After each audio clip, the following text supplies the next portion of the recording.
Okay, let's move on to the next question. Assembly Member Twycross, London living wage. Thank you very much, Fiona.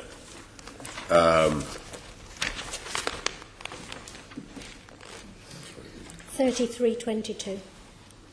It's quite a simple question.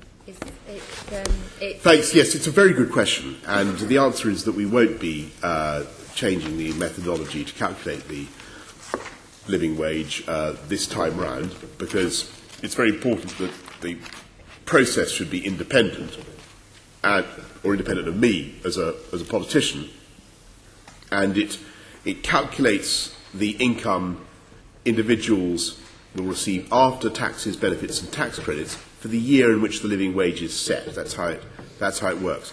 So that's how the calculation for 2015 will take place, and that's going to actually be announced in the next couple of weeks. I'm actually staggered. I thought you were going to say yes, of course it will. And well, I am for 2016.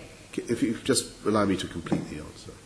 For 2016, when the changes that have been announced in the summer budget would come through, those changes, along with any other changes to the tax and benefit system, will of course be taken into account for the 2016 London living wage calculation. Can I just raise something quite important? Because obviously these changes are likely, unless people like you actually start voting against the government, which I understand you voted for the latest reading of the welfare bill last night. These changes are going to come in next April. So we're going to have quite a long period of time for those people who are on the living wage to be struggling to get by. What would you say to those people who find themselves with a shortfall because of the tax credit cuts in April, and then a greater shortfall because those anticipated cuts, we all know they're going to come in. No, hang on. Cuts. Wait. No, those anticipated cuts. What will you say to those people? Well, what I would say is to them and to everybody who employs people in London that they should pay the London living wage, and they should pay the rate that we're about to announce, which will be an increase, and it will be a substantial increase, and it will be the right rate to pay. And I want firms across this city to join the 600 or so that have now signed up.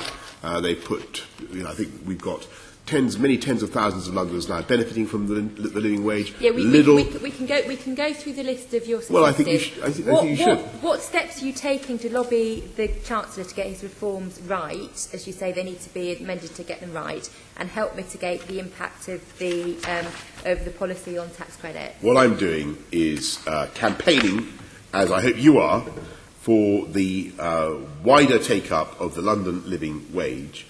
Which is, what are you doing on tax credits? You've been publicly praised for criticising the Chancellor on it. So what are you doing on what are you doing on tax credit? What I'm doing, I'm interested in raising people's wages. And if you seriously think that we can go on with a system of tax credits, which means that people are consistently finding themselves in the misery of having to repay the authorities for overpayment of tax credits, they're finding themselves unable to work longer per week because of the risk of. You think it should be changed, do you? Well, you're right. I think you should be ashamed. I think you should be ashamed of yourself if you support a system that introduces such serious disadvantages, such cliffs, such poverty traps into people's lives. And if it really is the policy of the Labour Party, to continue with that system unreformed, then I think you're out of your. Then I think you are completely out of your minds.